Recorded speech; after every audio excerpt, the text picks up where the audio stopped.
If you don't know what free writing is, you're about to.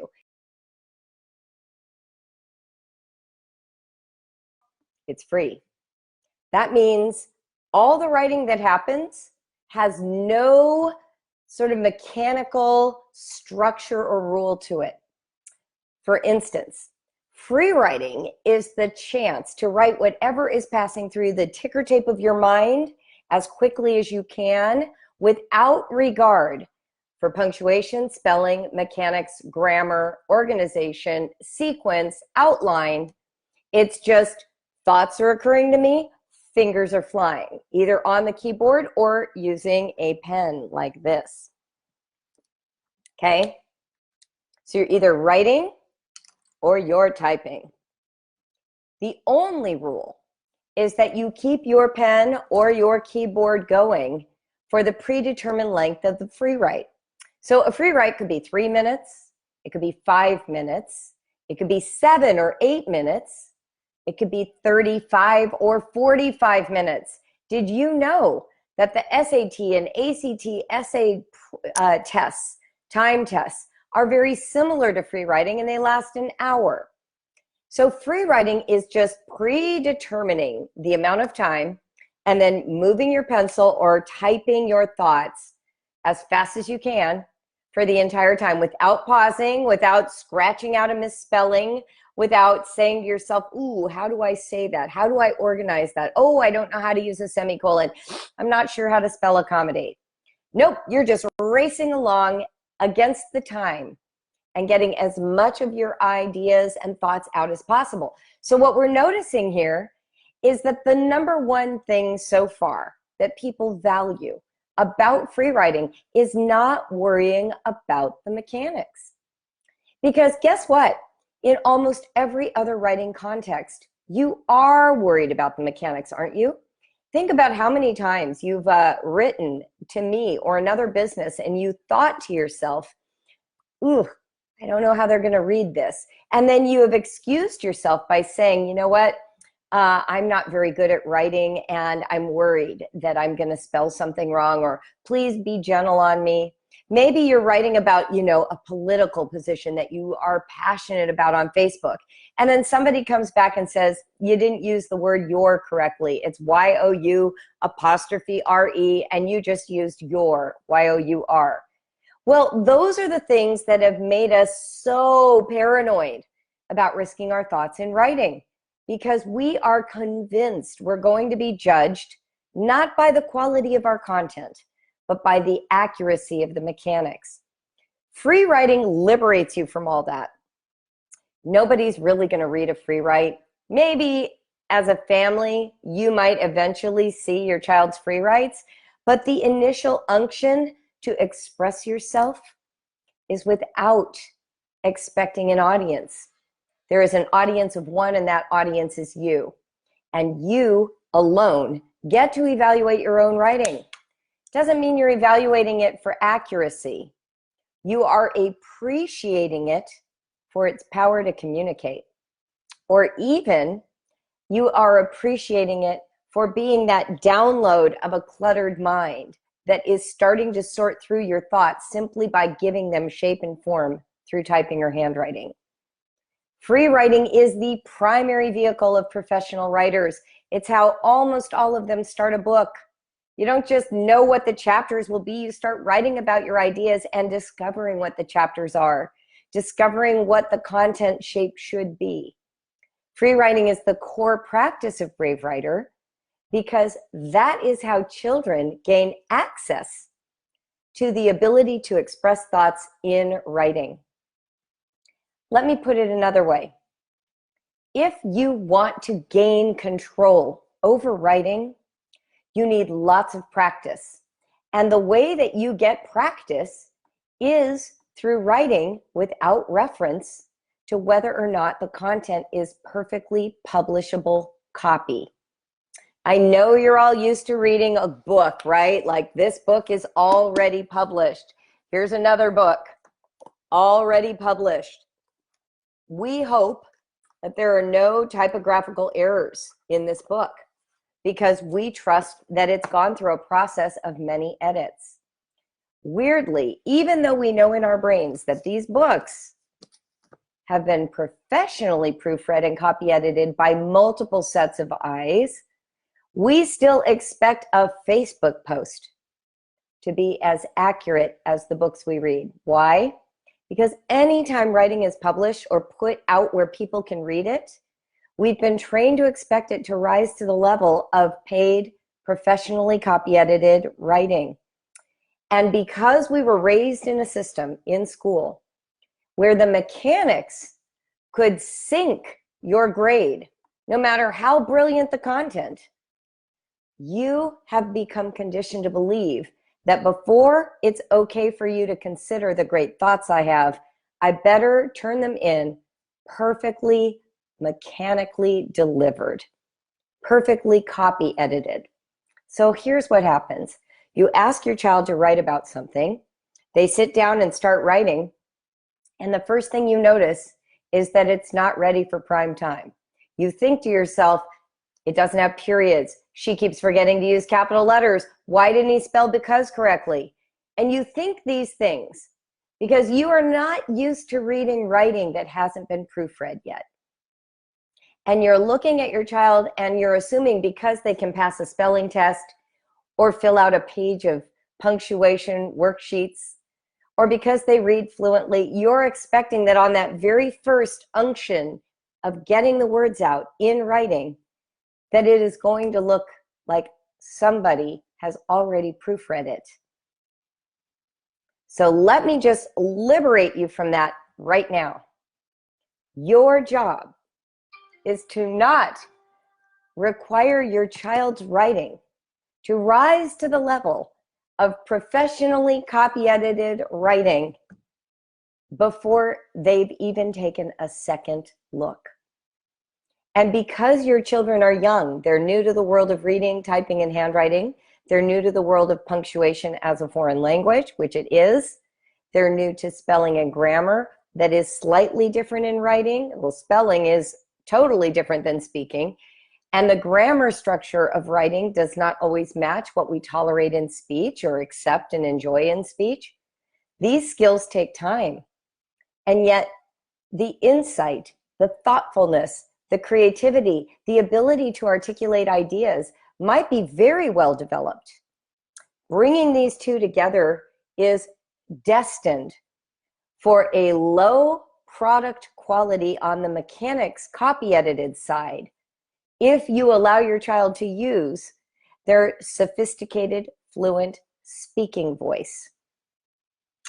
They may not be able to spell the vocabulary they can speak. They definitely won't know how to punctuate those complicated sentences that they can, spew at you while you're making dinner. So during this period where we are helping our children discover their writing voices, we take the lid off. We stop requiring perfect mechanics, and we permit them to get comfortable transcribing their thoughts with whatever level of skill they currently have during the rush, and we call that free writing.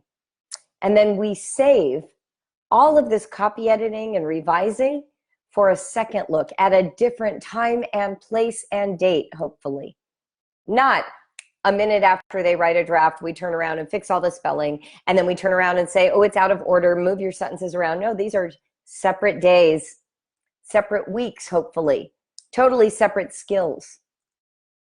So free writing is the vehicle that helps your child just say it so that they aren't double guessing themselves the whole time, where they're writing along and they want to use the word like variance.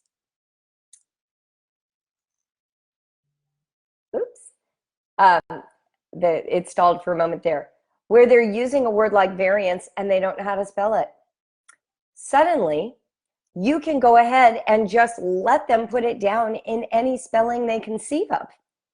And when they do, you know what's going to happen? They're going to feel freer to risk other thoughts, other words, other complex sentences, because now they know that the content is the primary thing. I am getting spammed by Facebook right now, and I don't know why. So I'm hopefully going to click out of Messenger, so that will not happen. I am still here, but I am cutting out quite a bit. Okay, sorry about that. If you have a Facebook message for me, please save it for after, because it seems to be interfering with the transmission, and I don't know why. So free writing then, we teach it. It's in the Writer's Jungle, which I have right here to show you. This is the primary manual in Brave Writer. Yes, it looks huge, but you take it a chapter at a time, and we have a whole chapter that is dedicated to free writing, and it helps you get a grasp for how to grow your young writers, because the goal here is writing growth, not writing grades. Not about grades, we're about growth. It doesn't help to tell a child you misspelled a word, -2. That doesn't do anything. Learning to self-express and then teaching your kids how to grow their own awareness of copy editing, how to read their own writing and detect their own mechanical challenges, their errors, to fix them themselves. That's how we grow a writer. It's taking responsibility for the piece, not just being punished for not already knowing. Make sense? So to try free writing, I have included a couple of links. One of them is to the Brave Writer lifestyle pages of our program. You just click on the link for free writing there, and you will see a description of how that practice works. You'll also see my hand-lettered tips that I created for the month of October. That's yours for free. Just download it and enjoy it. It's got a whole bunch of free writing prompts. So you can always give your child a choice. They can either write whatever is in their head, they can write about a favorite loved topic, or you can give them a free writing prompt, something to stimulate their minds and imaginations, and they get to pick. All of them are equally valid. So you could use that for that. The second thing I wanted to make you aware of, though, I keep mine in a little green folder because Brave Writer and Writing Growth.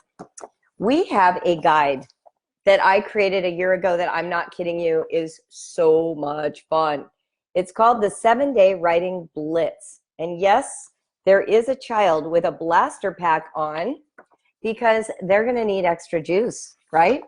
And so we've included directions to build your own blaster packs for your young kids, made from, what are these, 2-liter bottles of soda.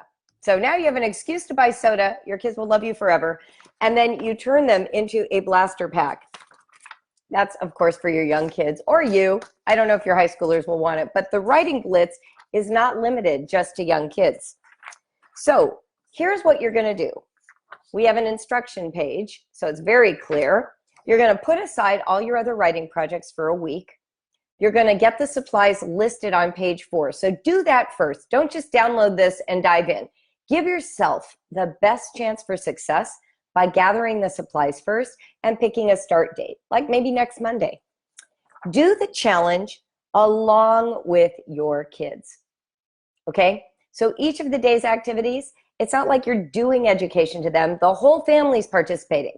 If you're a mom who's a homeschooler, get the dad in on it, or your partner, or whoever else is in the family house with you, you know?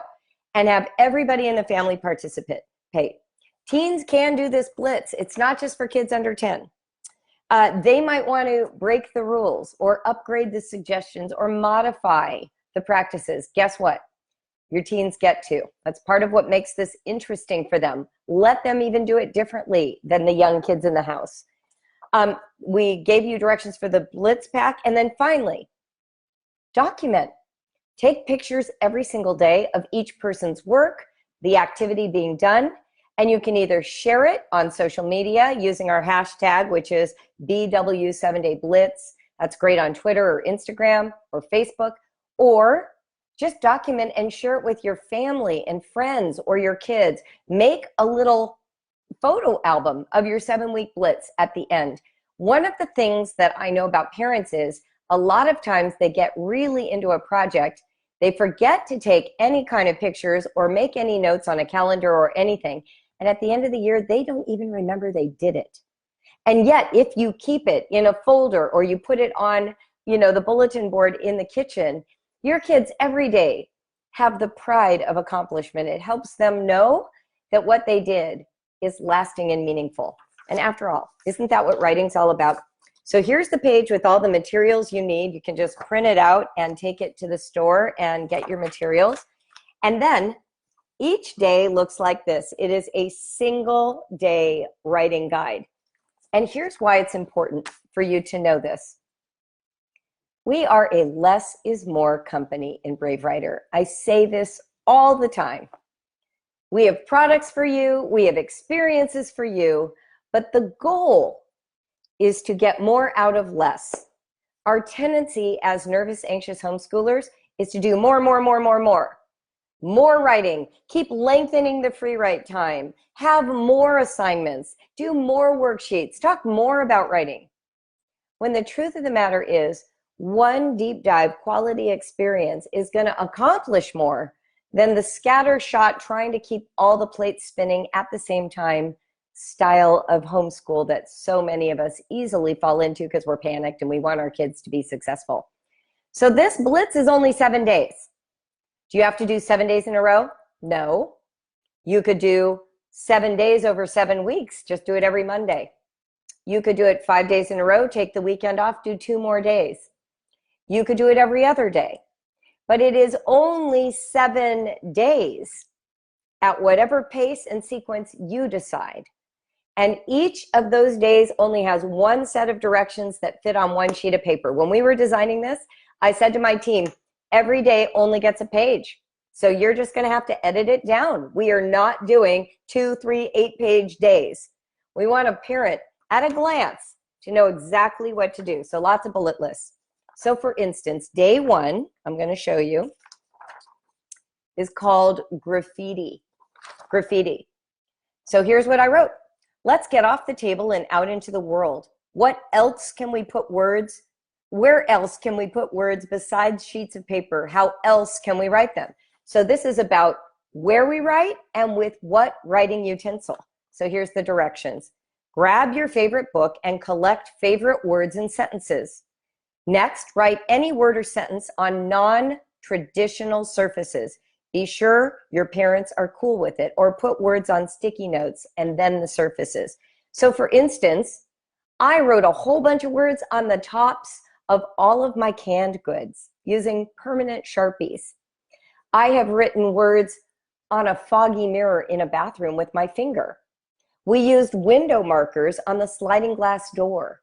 We used sticky notes to write words and notes all over the house, sticking them on the kitchen cabinets, sometimes on a snack food inside the refrigerator, on the inside of a door while a child is sleeping. Perhaps you stick them inside the car that your spouse or your partner is going to drive to work, and they wake up in the morning, get in the car, and suddenly there are notes everywhere. Words, favorite phrases, knock-knock jokes. The purpose of this is to just litter your life with language. A lot of families use sidewalk chalk to write on fence posts or the driveway or a path at a local park. You could certainly write on paper bags, wrapping paper, sandpaper, the bottom of your shoe. You'll think of so many. I remember one of my first favorite pictures for this challenge was a mom who had paper plates and she had written a word using the mustard. Right? She just drew right on the plate with one of those squeeze-top mustard jars, mustard squirters. So think creatively, but that's the very first day of the blitz. You don't even have to think of the words. I tell you to go get them out of a book. The third practice is to use a non-traditional implement. So again, check for permanence. Be sure parents are okay with what you use and where you write. But you could be using sidewalk chalk, oil pastels, window markers, fountain pens, charcoal pencils, charcoal, colored pencils, paintbrushes, lipstick, finger paints, fabric pens, the mustard jar, squirt bottles. Like there are so many ways to write. Finger paints. You will think of more that I haven't even thought of right now. That's day 1. That is simply day 1. What do you guys think? I wish I could read the comments. Hard to read them. Let's see if it'll show me if I go this way. Nope, it's not letting me see your comments.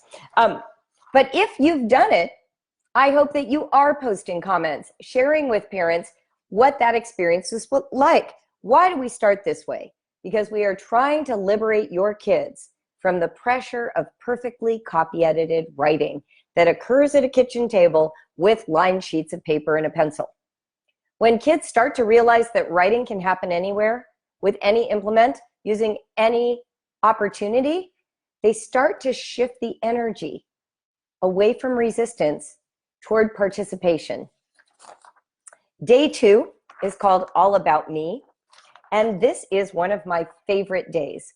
Write what you know. What do you know best? You. Let's find all the glorious words that describe the wonderfulness that is you and write them somewhere you can't lose. So I give you this task of how to pick words that relate to you, and guess where we recommend writing them? 10 aspects of you, best words you pick, on your hands. Now, I know for some kids, writing on their skin is like nails on a chalkboard. So the alternative is trace your hands onto sheets of paper, write the words on those, cut them out, and hold them up like puppets. But the idea is to identify this language with something about you, so that the child is starting to recognize that what we do when we're writing is we collect the best language to create the best representation of what we're writing about. If we start with ourselves, your kids instantly are sorting language based on the criteria that they've determined inside, which is exactly how they hunt for words when they write about any other topic, not just themselves. Take a picture and share. Day 3, I'm just going to whip through each of these. The next day focuses on writing habits.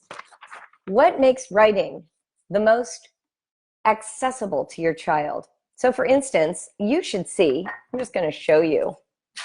Do you see this counter? That is literally my writing life. Oops, I just dropped everything. Stay there, I'm still here. Okay, I'm back. This is live video. I write on a counter in my kitchen, and I never worry about if it's messy, because I don't need to worry about a mess to write. I would be resentful if my mother, who is a writer, walked in and said to me, "You should not write if there is clutter on your table." I would say back to her, all this clutter right now is helping me do what I'm doing. It's stacks of papers, it's notes, it's actual books that I'm referencing. It's also stuff that I just don't feel like addressing right now because I would rather write. Writing habits determine whether or not you feel emboldened to take the risk. So here's some of the things you're going to find out. Your kids might do a better job of writing if they write under the table on a clipboard than sitting at the table with you watching them. Some kids write better in their bedrooms alone. Other kids need to be in the middle of the action. Some kids write better in the evening when it's dark outside. Some write better first thing in the morning after they had their cereal. Your child gets to tell you what works for them. So during this day, they get to experiment in all different places in the house and outside, and then some new activities to go with writing. Maybe they're going to light candles or play music or wear headphones. Maybe they need fingerless gloves to feel like they're part of that, matrix typing community, like a computer programmer. Maybe they need to write in a shape for a while instead of straight across. They need blank paper.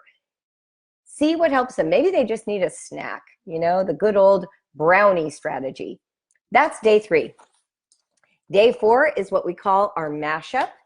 This is where your kids are going to take several poems, print them, cut them into strips, and create a brand new poem without creating any original words.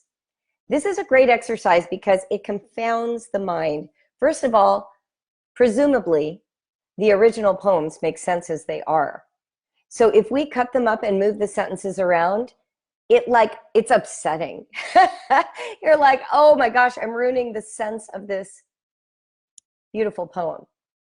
But guess what revision is? Revision is the willingness to do violence to the original, to make it say something new, to improve it, change it, redirect it. And so rather than asking your kids to revise their own writing right out of the gate, we start with a mashup, helping kids experience the willingness to rearrange and rethink the utility of sentences for a new purpose.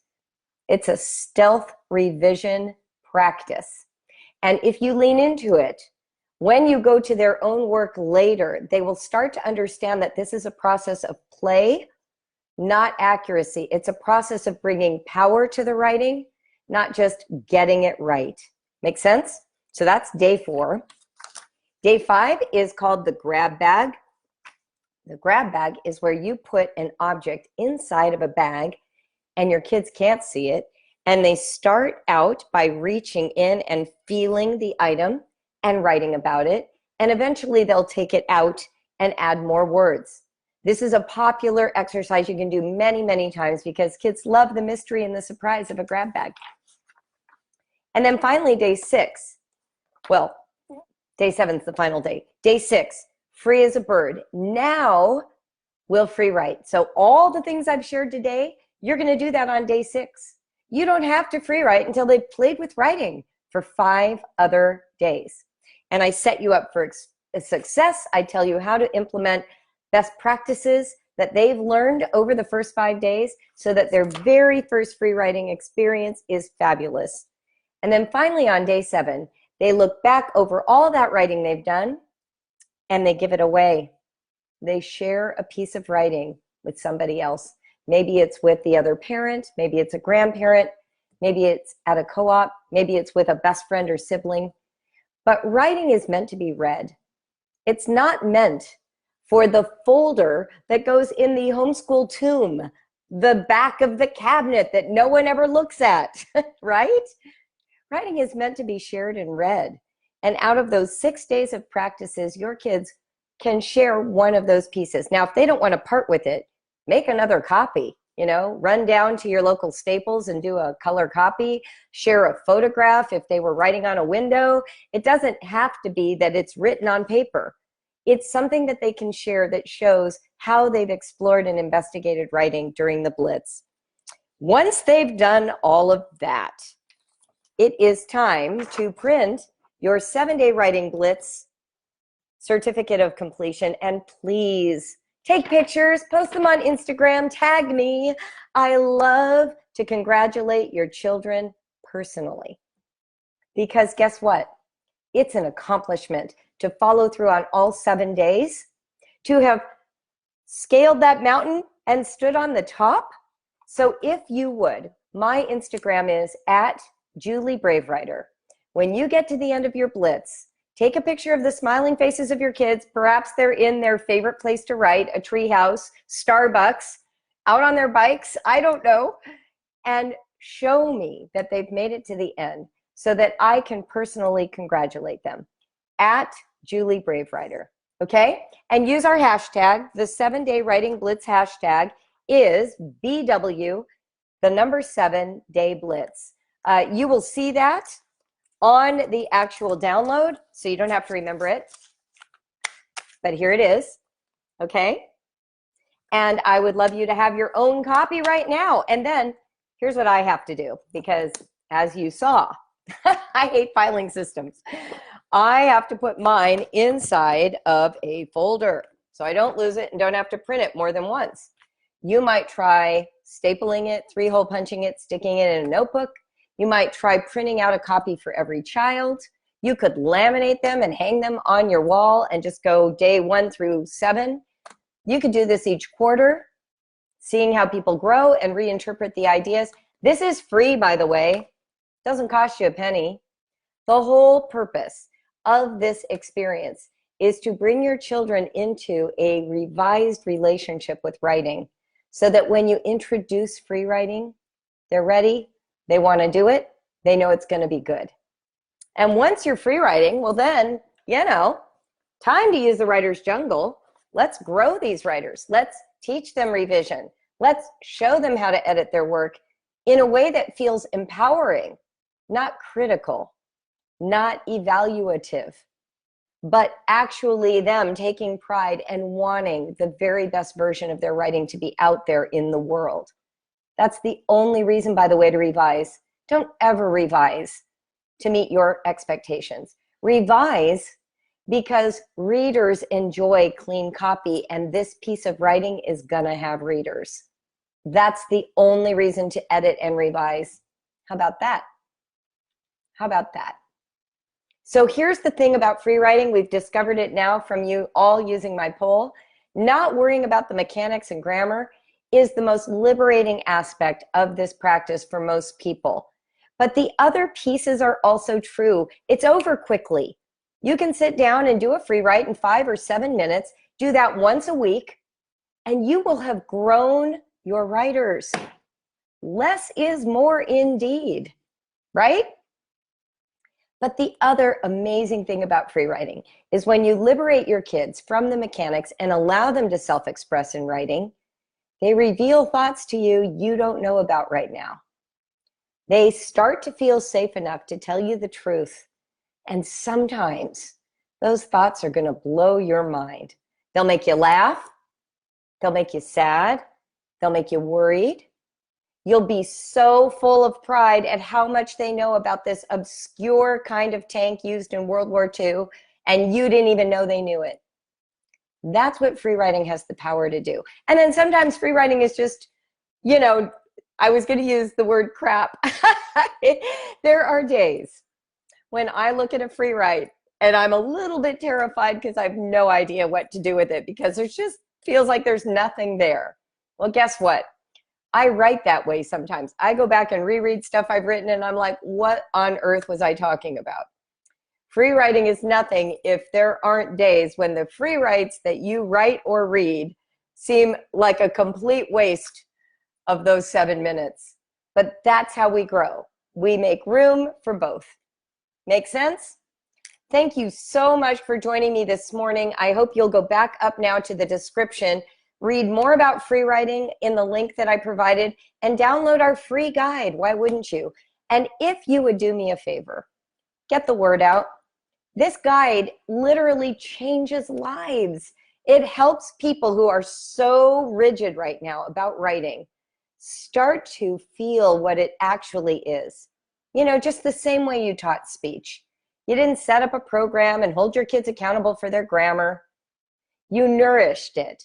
You talked to them in new contexts. You tickled them while you talked. You changed voices. You sometimes even adopted their poor grammar because it was so darling. Me want Nana. I want to go jacuzzi, right? And all of that built into this richness that became this complex, native speaking, fluent, no accent English you enjoy today. We can do the same thing for writing, and that's what free writing delivers. Thanks for joining me. Live honestly, write bravely.